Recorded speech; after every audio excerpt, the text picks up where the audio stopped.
ಸದ್ಯ ದಿವ್ಯಾ ಕಾರ್ತಿಗೆ ಒಪ್ಕೊಂಡ್ಲಲ್ಲ, ನಾನು ಎಲ್ಲಿ ಡ್ರಾಮಾ ಮಾಡ್ತಾಳೋ ಅಂದ್ಕೊಂಬಿಟ್ಟಿದ್ದೆ. ಸತ್ಯ ಅವ್ರು ಬಂದಾಯ್ತಲ್ಲ, ಇನ್ನೇನು ಮಾಡ್ತಾಳೆ, ಒಪ್ಕೋತಾಳೆ. ಅದು ನಿಜಾನೇ. ಅವಳು ಸತ್ಯಂಗೆ ಎಷ್ಟಾದರೂ ಬೈಲಿ ಅಷ್ಟೇ ಹೆದರ್ಕೋತಾಳೆ. ಅಕ್ಕ, ನೀನು ಬರ್ತೀನಿ ಅಂತ ಹೇಳಿದಿದ್ರೆ ಜೊತೆಗೆ ಬರ್ಬೋದಾಗಿತ್ತು ತಾನೇ? ಹೌದು, ಸತ್ಯ ನಿಮ್ಗೇನೋ ಬೇರೆ ಕೆಲಸ ಇದೆ, ಬರೋಕ್ಕಾಗಲ್ಲ ಅಂತ ಹೇಳಿದ್ಲು. ನಮ್ಗೆ ತುಂಬ ಬೇಜಾರಾಗಿತ್ತು. ಸದ್ಯ ಬಂದ್ರಲ್ಲ. ಗಿರ್ಜಮ್ಮ, ಆ ಕೆಲಸ ಮುಂದೋಯ್ತು, ಅದಕ್ಕೆ ಬಂದೆ. ತುಂಬ ಸಂತೋಷ ಸೀತಾ ಅವರೇ. ನಾವು ಯಾವುದೇ ಕಾರ್ಯಕ್ರಮ ಮಾಡಲಿ ಅದಕ್ಕೆ ನೀವಿದ್ರೆ ಅದಕ್ಕೊಂದು ದೊಡ್ಡ ಕಳೆನೆ. ನಿಮ್ಮ ಜೊತೆ ಮಾಡಿದ ದೀಪಾವಳಿ ಅಂತೂ ನಾನು ಯಾವತ್ತೂ ಮರೆಯಲ್ಲ. ಅಯ್ಯೋ, ಚಿಕ್ಕ ಪುಟ್ಟ ವಿಷಯಗಳನ್ನ ಇನ್ನೂ ನೆನಪಿಟ್ಕೊಂಡಿದ್ದೀರಿ ನೋಡಿ. ಆದರೆ ಯಾವಾಗಲೂ ಒಳ್ಳೇದು ಮಾತಾಡ್ತೀರಲ್ಲ, ಅದು ನಿಮ್ಮ ದೊಡ್ಡ ಗುಣ.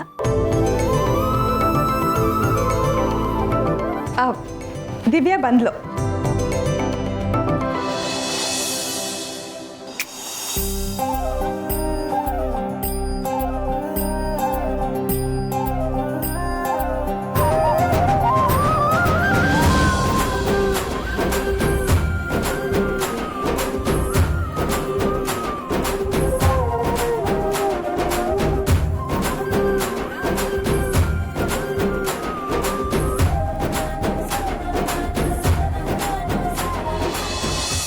ನನ್ನ ದಿವ್ಯಾ ಎಷ್ಟು ಚೆನ್ನಾಗಿ ಕಾಣಿಸ್ತಿದ್ದಾಳೆ.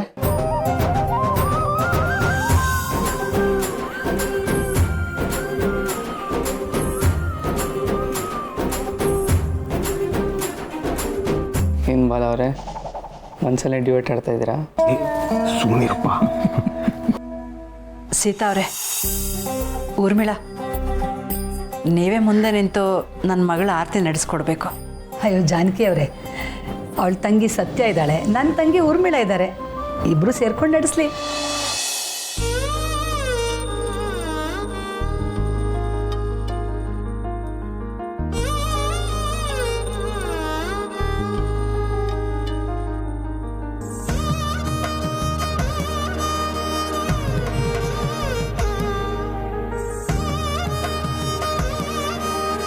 ಹೂ ಮುಡ್ಸು.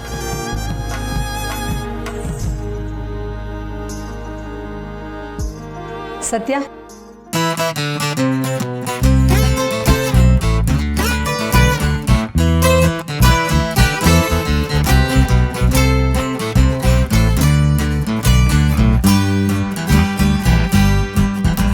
ಹಳೆ ತೊಡಿಸಿ.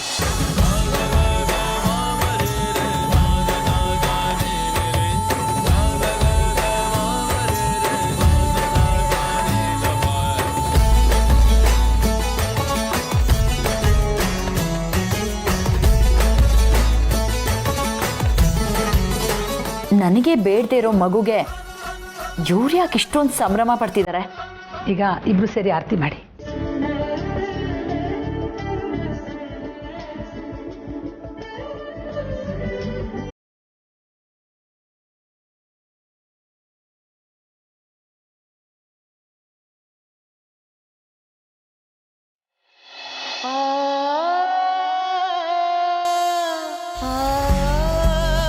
ತಂದೆ ಆಗೋದು ಎಷ್ಟು ಖುಷಿ ವಿಚಾರನೋ ಅಷ್ಟೇ ಜವಾಬ್ದಾರಿ ವಿಷಯ ಕೂಡ ಹೌದು. ನಾನು ನಿನ್ನನ್ನು ಚೆನ್ನಾಗಿ ನೋಡ್ಕೋತೀನಿ ದಿವ್ಯಾ. ಕಾರು ಬಂಗ್ಲೆ ಕೊಡ್ಸೋಕ್ಕಾಗದೇ ಇರ್ಬೋದು, ಆದರೆ ಬಸ್ಸಲ್ಲಂತೂ ಓಡಾಡಿಸಲ್ಲ. ಅಟ್ಲೀಸ್ಟ್ ಆಟೋದಲ್ಲಾದರೂ ಓಡಾಡಿಸೋಷ್ಟು ಕೆಪಾಸಿಟಿ ನನಗಿದೆ. ನೀನು ಮಗು ಜೊತೇಲಿದ್ದರೆ ನಾನು ಈ ಪ್ರಪಂಚನೇ ಗೆದ್ದುಬಿಡ್ತೀನಿ. ನನ್ನ ಜೊತೇಲಿರು, ಅಷ್ಟು ಸಾಕು ನನಗೆ.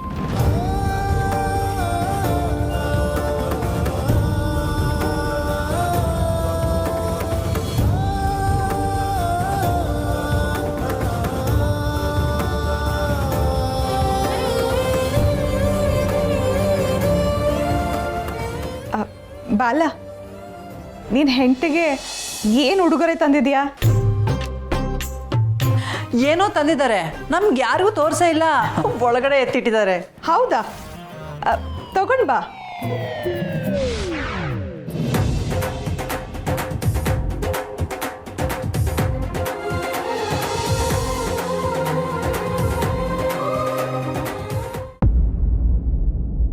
ನಾನು ಇಲ್ಲಿಗೆ ಬಂದು ತುಂಬ ದೊಡ್ಡ ತಪ್ಪು ಮಾಡಿಬಿಟ್ಟೆ ಅನಿಸ್ತಾ ಇದೆ.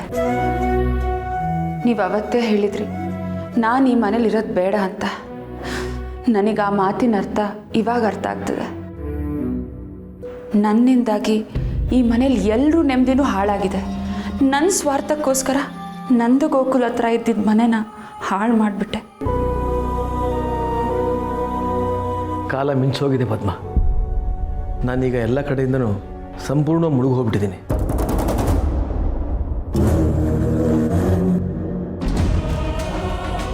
ನಾನು ಇಲ್ಲಿಂದ ಹೊರಡೋಣ ಅಂದರೆ ರಾಯರು ಸತ್ಯ ಬಿಡ್ತಾ ಇಲ್ಲ.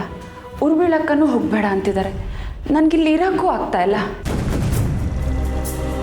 ಮೊದಲು ನಾನು ಈ ಮನೆಗೆ ಬಂದಾಗ ಗಂಡನ ಮನೆಗೆ ಬಂದೆ ಅಂತ ಸಂತೋಷವಾಗಿದ್ದೆ. ಆದರೆ ನಾನಿಲ್ಲಿಡೋ ಪ್ರತಿ ಹೆಜ್ಜೆನೂ ಮುಳ್ಳಿನ ಮೇಲೆ ಹೆಜ್ಜೆ ಇಟ್ಟಾಗ್ತಿದೆ. ನನಗೂ ಕೂಡ ಏನು ಮಾಡಬೇಕು ಅಂತ ಗೊತ್ತಾಗ್ತಾ ಇಲ್ಲ ಪದ್ದು.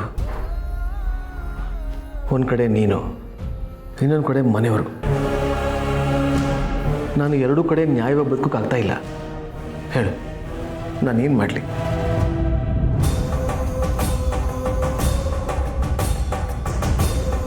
ಇದೆಲ್ಲ ಯಾವತ್ತಿಗೆ ಸರಿಯಾಗುತ್ತೆ ರೀ?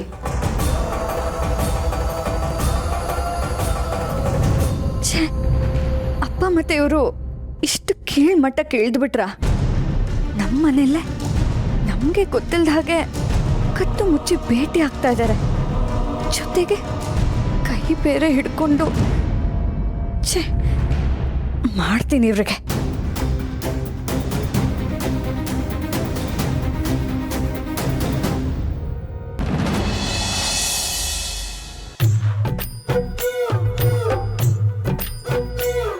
ಬಾಲ, ಅದನ್ನು ನಿನ್ನ ಹೆಂಡತಿಗೆ ನೀನೇ ಕೊಡಬೇಕು. ಹಾಗೆ ಅರಿಶಿನ ಕುಂಕುಮನೂ ಹಚ್ಚು.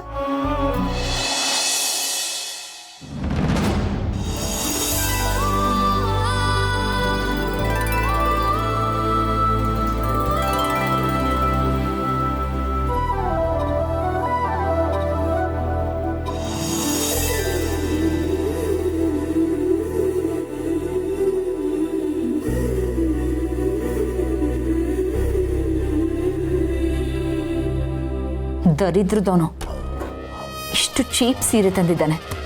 ಸುಪ್ರೀತಿಗೆ ಹೇಳಿದಿದ್ರೆ ₹1,00,000 ಸೀರೆ ತಂದಿರೋನು.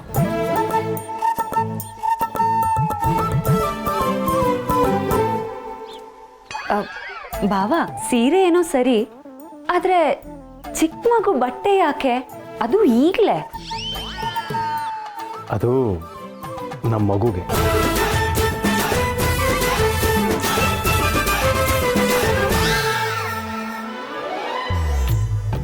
ಕೂಸು ಹುಟ್ಟೋಕೆ ಮುಂಚೆ ಕುಲಾವಿ ಹೊಡ್ಸಿದ್ರು ಅಂತಾರಲ್ಲ, ಆಗಾದೆ ನಿನ್ನ ನೋಡೇ ಮಾಡಿರ್ಬೇಕು ಬಾಲ. ಗಿರಿಜಮ್ಮನವರೇ, ದಿವ್ಯನ ಅದೃಷ್ಟ ಚೆನ್ನಾಗಿದೆ. ಅದಕ್ಕೆ ಇಂಥ ಒಳ್ಳೆ ಹುಡುಗ ಸಿಕ್ಕಿದ್ದಾನೆ. ಎಷ್ಟು ಜನ ಗಂಡಂದ್ರು ಹೆಂಡತಿಗೋಸ್ಕರ ಬದಲಾಗ್ತಾರೆ ಹೇಳಿ? ಪುಣ್ಯ ಮಾಡಿದಾಳೆ ನಿಮ್ಮ ಮೊಮ್ಮಗಳು. ಅದರಲ್ಲಿ ಅನುಮಾನನೇ ಬೇಡ ಸೀತಾವ್ರೆ. ಮಗಳನ್ನು ನಂಬ್ತೀವೋ ಇಲ್ವೋ ಗೊತ್ತಿಲ್ಲ, ಆದರೆ ಅಳಿಯ ಅಂತೂ ಮನೆ ಮಗನೇ ಆಗ್ಬಿಟ್ಟಿದ್ದಾರೆ.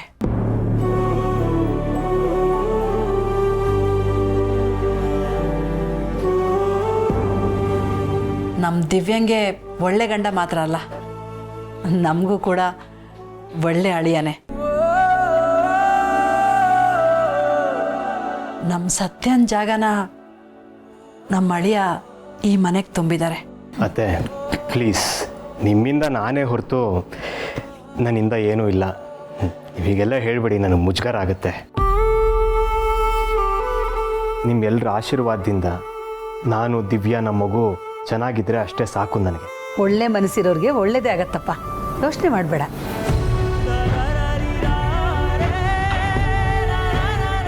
ಸೀತಮ್ಮ, ನಿಮ್ಮ ಸೊಸೆ ಯಾಕೆ ಸುಮ್ಮನಿದ್ದಾಳೆ? ದಿವ್ಯನ ಸರದಿ ಮುಗೀತು. ನಿಮ್ಮನ್ನು ಯಾವಾಗ ಅಜ್ಜಿ ಮಾಡ್ತಾಳಂತೆ ನಮ್ಮ ಸತ್ಯ?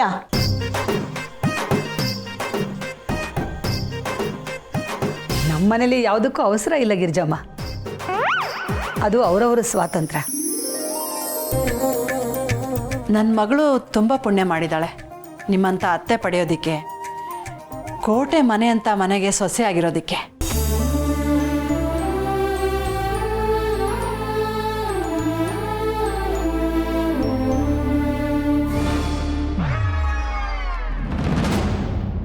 ಎಲ್ಲರೂ ಸೇರ್ಕೊಂಡು ನನ್ನನ್ನೇ ಹರಕೆ ಕುರಿ ಥರ ಕೂರಿಸಿದ್ದಾರೆ. ಇರಲಿ ಬಾಲ, ಅದು ಎಷ್ಟು ಸಂಭ್ರಮ ಪಡ್ತೀಯೋ ಪಡು. ನಾಳೆ ಎಲ್ಲದಕ್ಕೂ ದಿ ಎಂಡ್.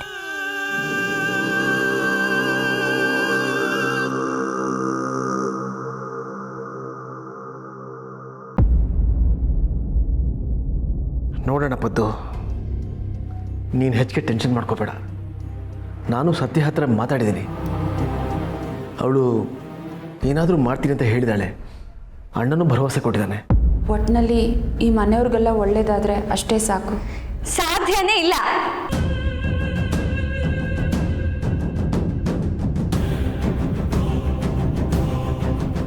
ನೀವಿಲ್ಲಿರೋ ತನಕ ಒಳ್ಳೇದಾಗಕ್ಕೆ ಸಾಧ್ಯನೇ ಇಲ್ಲ.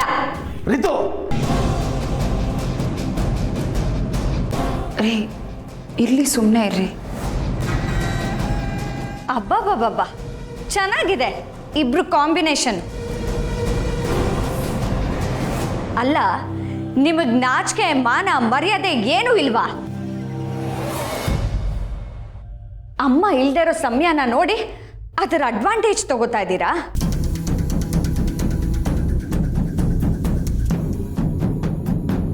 ಪ್ಲೀಸ್ ರಿತು, ಹೀಗೆಲ್ಲ ಮಾತಾಡಬೇಡ. ನಾವು ಜಸ್ಟ್ ಮಾತಾಡ್ತಿದ್ವಿ ಅಷ್ಟೇ. ಅದೇ ನಾನು ನೋಡಿದ್ನಲ್ಲ, ನೀವಿಬ್ರು ಕೈ ಹಿಡ್ಕೊಂಡು ಮಾತಾಡ್ತಾ ಇದ್ದಿದ್ದು ಚಂದನ. ರಿತು, ನೀನು ತಪ್ಪಿಳ್ಕೊಂಡಿದ್ಯಾ. ನೀನು ಅನ್ಕೊಂಡ್ರಾಗೆ ಇಲ್ಲೇನೂ ಇಲ್ಲ. ನಾನೇನ್ ಚಿಕ್ಕವಳಲ್ಲ, ನನಗೂ ಎಲ್ಲ ಅರ್ಥ ಆಗತ್ತೆ. ನೀವಿಬ್ರು ಇಲ್ಲಿ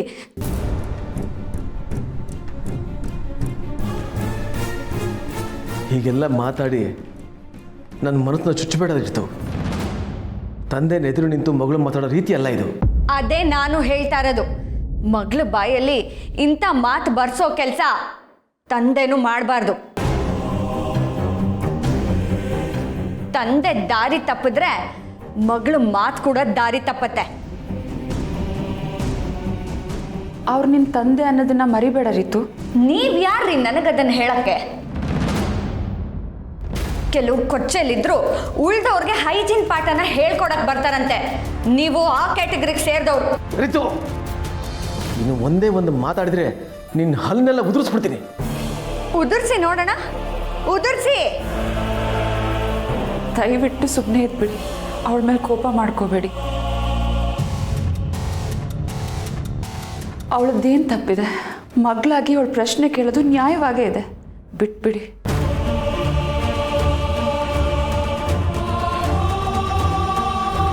ಓ, ಯಾಕೆ ಸುಮ್ಮನೆ ಆದ್ರಿ? ಇವ್ರು ಹೇಳಿದ್ರು ಅಂತನಾ? ಸ್ವಂತ ಮಗಳನ್ನಾದ್ರೂ ಬಿಟ್ಕೊಟ್ಬಿಡ್ತೀರಾ, ಆದ್ರೆ ಇವ್ರನ್ನ ಮಾತ್ರ ನಾವೇನು ಅನ್ಬಾರ್ದಲ್ವಾ? Good, very good. ನಿಮ್ ತರದಪ್ಪ ಯಾರಿಗೂ ಸಿಗ್ಬಾರ್ದು, ಯಾರಿಗೂ ಸಿಗ್ಬಾರ್ದು.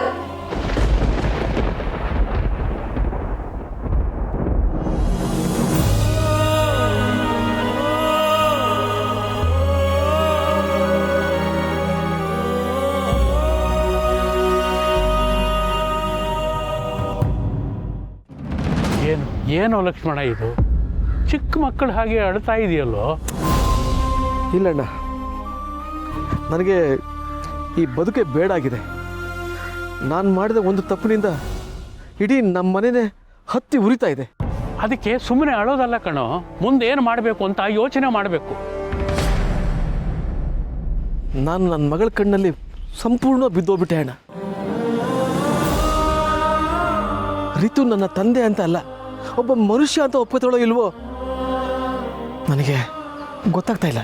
ನೀನು ರಿತು ಬಗ್ಗೆ ಯೋಚನೆ ಮಾಡಿದ್ಯಾ, ಆದರೆ ಪದ್ಮನ ಬಗ್ಗೆ ಯಾವತ್ತಾದರೂ ಯೋಚನೆ ಮಾಡಿದೀಯನೋ? ಪಾಪ, ನಿನಗೋಸ್ಕರ ಅವಳು ಫ್ಯಾಮಿಲಿನ ಬಿಟ್ಟು ಒಬ್ಬಳೇ ಜೀವನ ಸಾಗಿಸ್ತಾ ಇದ್ದಾಳೆ. ಇಲ್ಲಣ್ಣ, ಇದನ್ನು ನಾನು ಯಾವತ್ತೂ ಯೋಚನೆ ಮಾಡಿಲ್ಲ. ಆದರೆ ನನ್ನ ಮಗಳು ರಿತುನ ಕಳ್ಕೊಳ್ಳೋಕ್ಕೆ ನನಗಿಷ್ಟ ಆಗೋದಿಲ್ಲ ಅಣ್ಣ. ಅವಳು ನನ್ನ ಮಗಳು ಅಣ್ಣ. ಯೂಶ್ವಲಿ ಎಲ್ಲ ಮಕ್ಕಳಿಗೂ ಅವ್ರವ್ರ ತಂದೆ ಹೀರೋ ಆಗಿರ್ಬೇಕು ಅಂತ ಆಸೆ ಪಡ್ತಾರೆ. ವಿಪರ್ಯಾಸ ಅಂದರೆ ಇಲ್ಲಿ ನನ್ನ ಮಗಳ ಕಣ್ಣಲ್ಲಿ ನಾನು ಜೀರೋ ಆಗ್ಬಿಟ್ಟೆ ಅಣ್ಣ.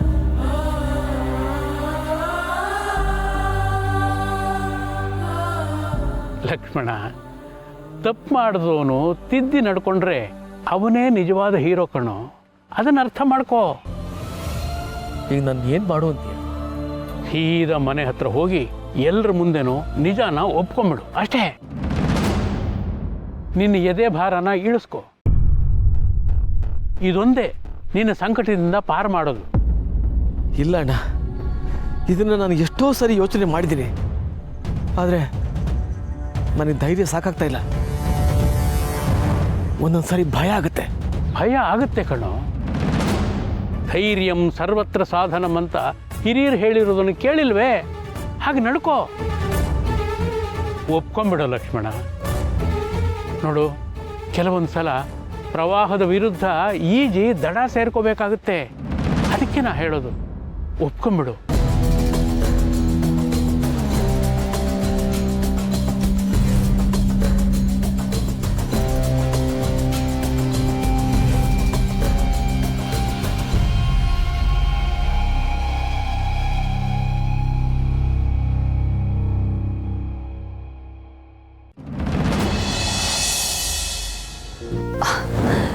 ಗಿರ್ಜಮ್ಮನವ್ರೆ, ಜಾನಕಮ್ಮ, ಬರ್ತೀವಿ ನಾವಿನ್ನ. ಸೀತಮ್ಮ ಹೊರಟೇ ಬಿಟ್ರಾ? ಅಲ್ಲ, ನಿಮಗೆ ಬೇರೆ ಕೆಲಸ ಇದ್ರೂ ನಾವು ಅರ್ಜೆಂಟಾಗಿ ಕರೆಸ್ಕೊಂಡ್ವಿ. ನೀವು ಬಂದು ಎಲ್ಲ ಕೆಲಸ ಕಾರ್ಯಗಳನ್ನು ಮುಗಿಸ್ಕೊಟ್ಟಿದ್ದೀರಾ. ನಿಮಗೆಲ್ಲ ಎಷ್ಟು ಧನ್ಯವಾದ ಹೇಳಬೇಕು ನಂಗೆ ಗೊತ್ತಾಗ್ತಿಲ್ಲ. ಗಿರ್ಜಮ್ಮ, ನಿಮ್ಮ ಮನೆ ಬೇರೆ ನಮ್ಮ ಮನೆ ಬೇರೆನಾ? ನಮ್ಮ ಮನೇಲಿ ಫಂಕ್ಷನ್ ಆದರೆ ನೀವು ಬರ್ತೀರಾ, ಹಾಗೆ ಇದು.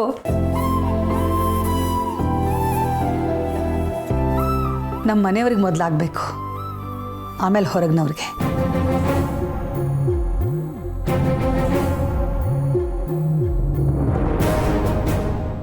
ಹೀಗೆ ಹೇಳೋದು ನಿಮ್ಮ ದೊಡ್ಡ ಗುಣ ಸೀತಾವ್ರೆ. ನಿಮ್ಮಿಂದಾಗಿ ನಮ್ಮ ಸತ್ಯ ತುಂಬ ಬದಲಾಗಿದ್ದಾಳೆ.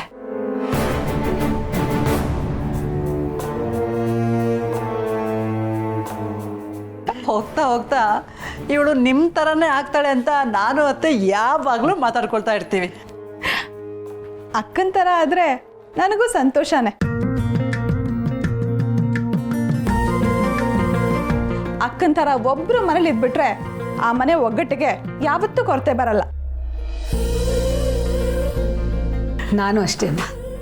ನನ್ನ ಸೊಸೆ ಸತ್ಯ ನನ್ನ ಥರನೇ ಆಗಲಿ, ಮನೆಯವ್ರನ್ನೆಲ್ಲ ವಿಚಾರಿಸ್ಕೊಳ್ಳಿ.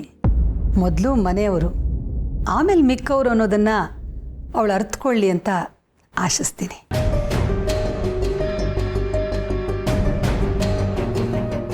ನಿಮ್ಮ ಆಸೆನ ನಮ್ಮ ಸತ್ಯ ಯಾವತ್ತೂ ನಿರಾಸೆ ಮಾಡೋಲ್ಲ ಅನ್ನೋ ನಂಬಿಕೆ ನನಗಿದೆ. ಹೌದಾ ಸತ್ಯ?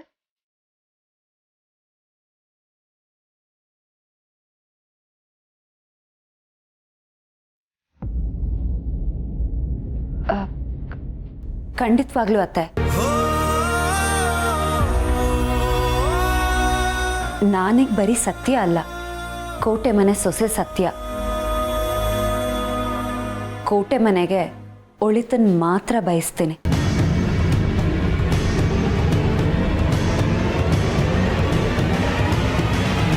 ಎಂಥ ಮಾತು ಹೇಳಿದೆ ತಾಯಿ. ಇದು ನಮ್ಮ ಸತ್ತಿನ ಬಾಯಿಂದ ಬರೋ ಮಾತಲ್ಲ ಸೀತಮ್ಮ. ನಮ್ಮ ಸತ್ತಿನ ಚೆನ್ನಾಗಿ ಬದಲಾಯಿಸಿದ್ದೀರ ನೀವು.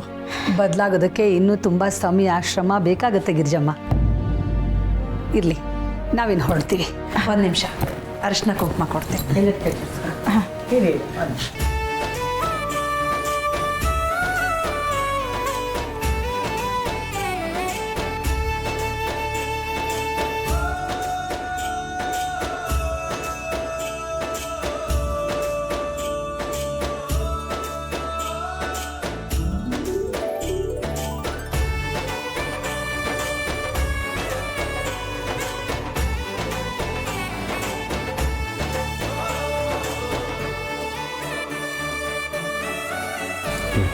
ಅಮ್ಮ, ತುಂಬ ಥ್ಯಾಂಕ್ಸ್ ಬಂದಿದ್ದಕ್ಕೆ.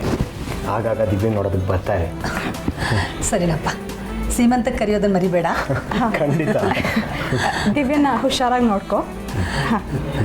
ಬರ್ತೀನಮ್ಮ. ಬರ್ತೀವಿ.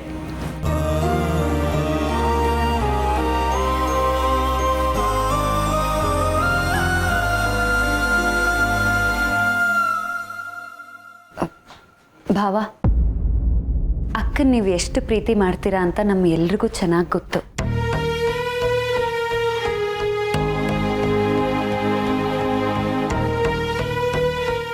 ಆದರೂ ಹೇಳ್ತಾ ಇದ್ದೀನಿ, ದಿವ್ಯಕ್ಕನ್ನ ಚೆನ್ನಾಗಿ ನೋಡ್ಕೊಳ್ಳಿ. ನನ್ನಿಂದ ಏನಾದರೂ ಆಗಬೇಕಿದ್ರೆ ಸಂಕೋಚ ಇಲ್ಲದೆ ಕೇಳಿ. ನಾನು, ನಮ್ಮ ಮನೆಯವರು, ಕಾರ್ತಿಕ್ ಎಲ್ಲರೂ ನಿಮ್ಮ ಜೊತೆ ಇರ್ತೀವಿ.